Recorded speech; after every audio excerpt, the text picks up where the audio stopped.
I'm going to playtest some hands with Floowandereeze in solo mode. Just like 2, 3 hands, get a little warmed up to it, and learn what the cards do, really. So here, map, you can reveal a level 1 Floowandereeze to banish one from deck with a different name, and then you get an additional summon. And so here I probably am just like digging. Banish 3. Do I get a name? I don't get a name. Shifter's dead because Duality goes to grave. I already have Book. So I guess you grab Designator here, but I don't think so. Yeah, so then we'll just shuffle up. And then activate Prosperity for 6. And it doesn't really matter what I banish. Especially when you're playtesting a hand, it doesn't matter. So I'm just going to banish any 6. And then mill 6. I literally just need a name and I'm playing. Jeez. What the hell?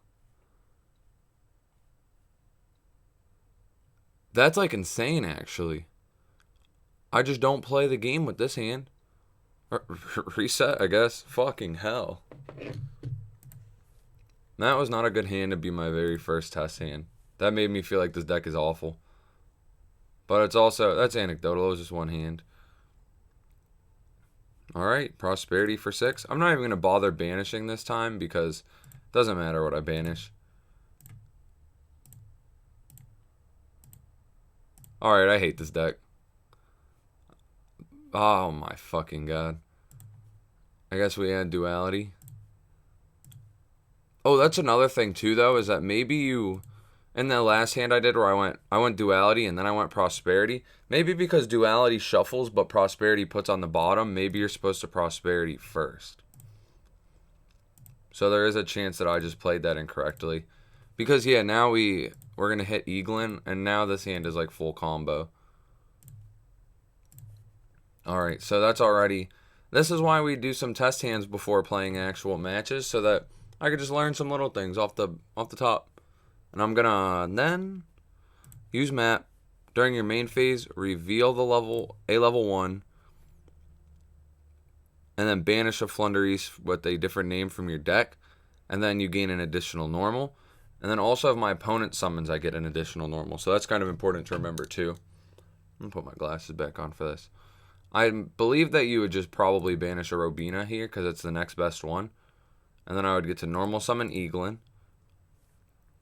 And then this card's normal to add a 7 or higher from your deck to your hand. Then immediately after this effect resolves, normal Winged Beast. So we're going to go Chainlink 1 Eaglin, Chainlink 2 Robina. Robina is going to add itself back. And then Eaglin is going to search a 7 or higher. Which, in this case, you're probably getting Empin, I'm guessing. And then on resolution, we're going to get to summon Robina. Robina on summon is going to search a 4 or lower and then normal summon. So here, if they were to have the hand trap, like if they were to ash this, I would still get to play because I haven't normaled yet because I use my Floowandereeze normal summon, so that's kind of cool. Plus I have like Book that would dodge Veil or Imperm. So I'm just like playing no matter what here. I guess unless I have like multiple interruptions. But I think that the right play is just to add the statue here. And then the summon will resolve, which we're going to tribute these two for Empin. And then Empin lets me add a Floowandereeze. So we're going to go Chainlink 1, then Chainlink 2 Eaglin. And so Eaglin will come back. We're going to search a spell trap. And then immediately normal summon 1 monster. So that lets me grab this trap that lets me play on their turn. And then normal summon the barrier statue of Windstorm. And so I went +3 this turn, which is kind of nice. Plus we have the Robina for later. And if you don't have to use the Book to dodge something, it's kind of cool because it can book whatever tries to attack over the barrier statue.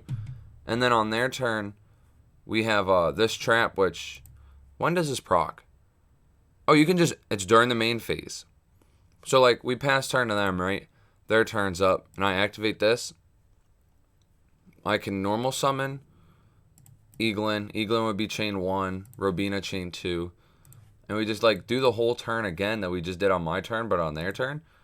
And then add probably like Ryza. This would depend on the scenario, but if they're going to try to like just attack over this, then I could grab this.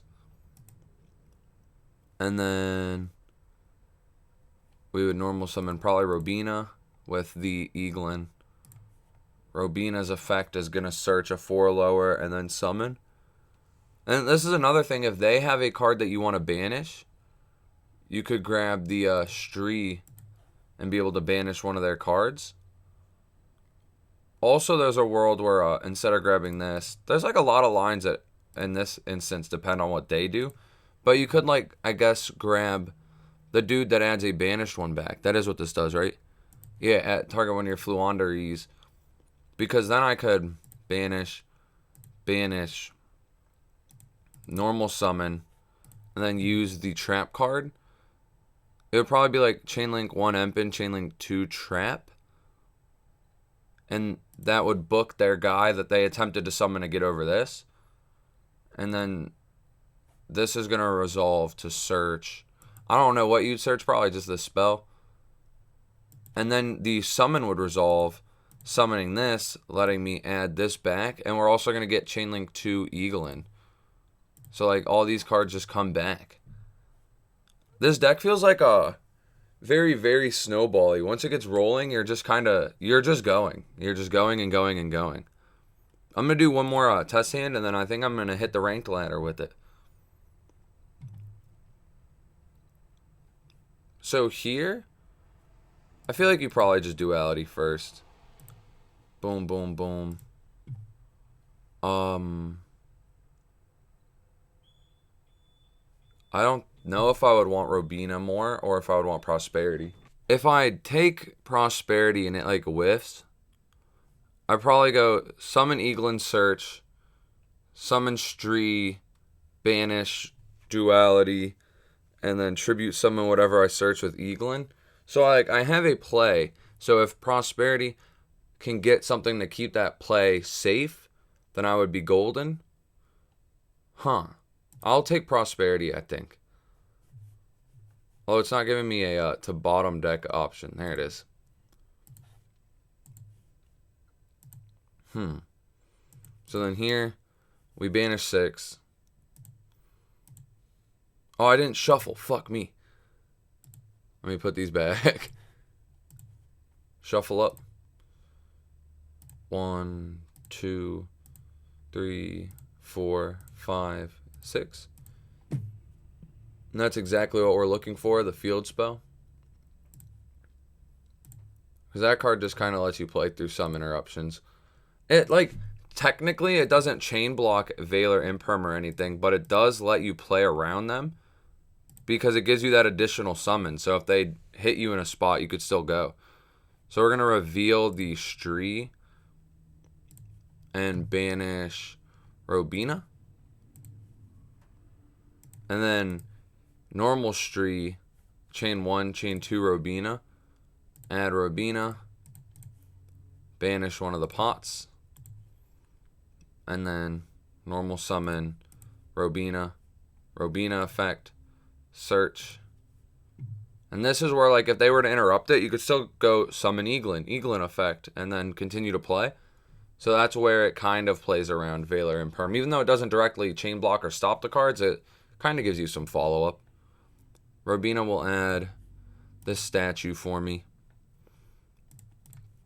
And then summon Eaglin. Eaglin will search Empin. And then summon. We've used the effect of Robina to add back. So I'm going to attribute these two that aren't Robina to summon Empin. Chainlink 1 Empin, Chainlink 2 Eagleton. So Eagleton will come back. We'll search the trap. And then normal summon the statue. And then set. And we've got like our barrier statue, our interruption with the trap. We're probably going to get to search a Mega Monarch. And again, like all this stuff just kind of snowballs.